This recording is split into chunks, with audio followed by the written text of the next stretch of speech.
अस्सलाम वालेकुम दोस्तों, मेरा नाम है शारिफ खान। बेशक ईरान और अमेरिका के बीच में जंग रुक चुकी है, लेकिन इसराइल और लेबनान के बीच में हालात आज भी जैसे के तैसे ही हैं। इसराइली फौज लेबनान के लैतानी नदी के एरिया से पीछे हटने को तैयार नहीं है और ईरान इस पर मानने को तैयार नहीं है। लिहाजा लेबनान की तरफ से इसराइल पर जबरदस्त हमले किए गए हैं। इससे पहले कि हम लेबनान और इसराइल के बीच चल रही इस जंग की तरफ चलें, एक और बड़ी खबर आई है जो मैं आपके सामने रख देना चाहता हूं। दोस्तों, आप लोग वेनेजुला को तो जानते ही होंगे। अमेरिकन रीजन के अंदर एक देश पड़ता है वेनेजुला, जहां पर आज 7.2 से लेकर 7.5 तीव्रता के भूकंप आए हैं, जिससे 10,000 से ज्यादा लोगों के मारे जाने की खबर है। बहुत दुखद खबर है। साइड में आप देख सकते हैं, करंट रिपोर्ट ने आंकड़े छापते हुए बताया है कि 2 अर्थक्वेक आए हैं वेनेजुला के अंदर। हाई कैजुअलिटी पहुंच चुकी है 10,000 को। द यूएसजीएस एस्टिमेट है 44% chance the death toll could exceed 10,000। यानी कि ऐसा भूकंप कभी कभार आता है, कभी कभार देखने को मिलता है, जैसा कि वेनेजुला के अंदर आया है। बहुत ही तेज इंटेंसिटी का अर्थक्वेक आया है। काफी लोग प्रभावित हुए हैं। बचाव दल के लोग लगातार काम कर रहे हैं। ईरान और आसपास के जितने भी मुल्क हैं, उन्होंने लगातार वेनेजुला की मदद के लिए बात कही है और कहा है हमसे जो कुछ होगा हम वेनेजुला की मदद करेंगे। हालांकि अमेरिकी राष्ट्रपति डोनाल्ड ट्रंप की सरकार की तरफ से भी ये कहा गया है कि हम वेनेजुला के संपर्क में हैं और जहां तक हो सकता है हम मदद पहुंचाएंगे। आपको याद होगा अभी कुछ दिन पहले ही ट्रंप सरकार के कहने पर वेनेजुला के राष्ट्रपति मदुरो को उन्हीं के घर से उठा लिया गया था और उनके जगह पर एक नया राष्ट्रपति स्थापित किया गया था, जो अमेरिका का समर्थन वाला राष्ट्रपति है।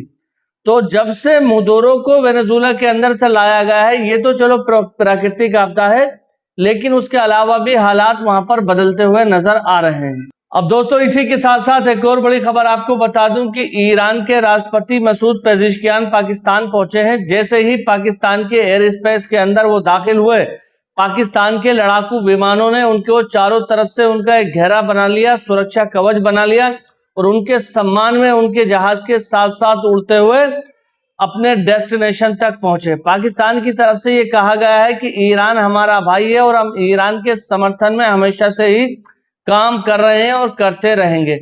इसी के साथ साथ आपको बता दूं कि ईरान की तरफ से भी स्पेशल थैंक्स, यानी दिल की गहराइयों से शुक्रिया अदा किया गया है पाकिस्तान का। पाकिस्तान के अंदर आज पहुंचे हुए हैं ईरान के राष्ट्रपति मसूद पेजिशकियान। जिस तरह से ईरान और अमेरिका की लड़ाई को बंद कराने में, शांति की वार्ता कराने में पाकिस्तान ने किरदार निभाया है, इस समय सारी दुनिया के अंदर उसकी वाकई तारीफ हो रही है और ये जो काम किया है तारीफ के काबिल भी है। इसी के साथ साथ आपको बता दूं, अब दुनिया के अधिकतर देशों के लोग ये कह रहे हैं कि हमें अब बेवकूफ नहीं बनाया जा सकता। जिस तरह से अमेरिका की फौजें, अमेरिका के लोग और अमेरिका की बड़ी बड़ी कंपनीज हमारे यहाँ पर आकर ये कहती हैं कि हम तुम्हें सुरक्षा प्रदान करेंगे, जबकि उनके आने की वजह से ही सबसे ज्यादा जंग होती है। उदाहरण देते हुए इन्होंने समझाया है, साइड में आप देखिए, इंग्लिश में है, मैं हिंदी ट्रांसलेशन आपको बता रहा हूं।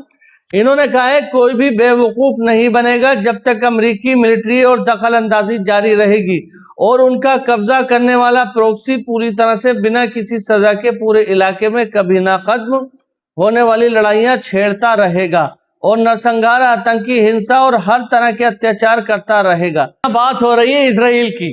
अमेरिका का प्रोक्सी माना जाता है इसराइल को। जब तक खित्ते के अंदर इसराइल मौजूद है, शांति आना बहुत ही मुश्किल लग रही है। लोगों का यह मानना है कि इजरायली प्रधानमंत्री बेंजामिन नेतन्याहू एक वॉर मोंगर है, उसको जंग चाहिए ही चाहिए। अब तक आपने देखा कि बीते 3 साल से फलस्तीन के गाजा के इलाके में, लेबनान में, ईरान में लगातार लड़ाई को बनाए हुए, जबकि बार बार अलग अलग देशों के द्वारा यह पहल की गई कि किसी तरह से खित्ते के अंदर शांति स्थापित की जाए, लेकिन बेंजामिन नेतन्याहू के चलते ऐसा होना संभव नहीं था।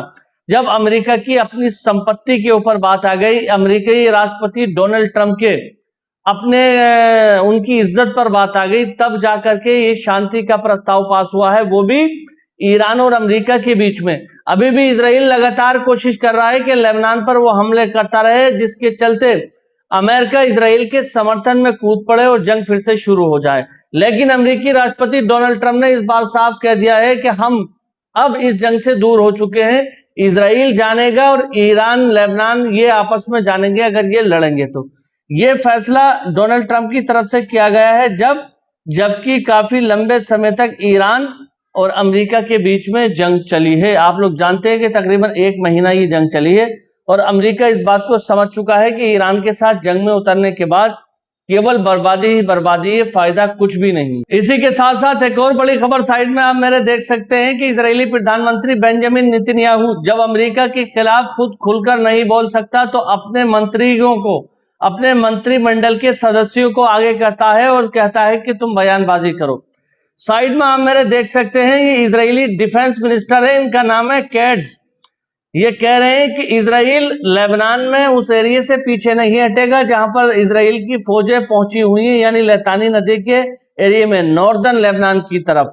और ये कह रहे हैं चाहे यूएस यानी यूनाइटेड स्टेट्स ऑफ अमेरिका का कितना ही प्रेशर हमारे ऊपर रहे, डोनाल्ड ट्रंप कितना ही मना करें, लेकिन उसके बावजूद भी इजरायली फौजें लेबनान की बॉर्डर वाली लाइन पर मौजूद रहेंगी, लेबनान के अंदर लतानी नदी के एरिया में मौजूद रहेंगी। ये कह रहे हैं कि डोनाल्ड ट्रंप के कहने से भी हम पीछे नहीं हटेंगे। तो अब तक जो डोनाल्ड ट्रंप ये डींगे मारते थे कि इजराइल अमेरिका के बिना कुछ नहीं है, अमेरिका जो कहेगा वो इजराइल करेगा, आखिर इस बार अमेरिका का कहना इजराइल क्यों नहीं मान रहा है?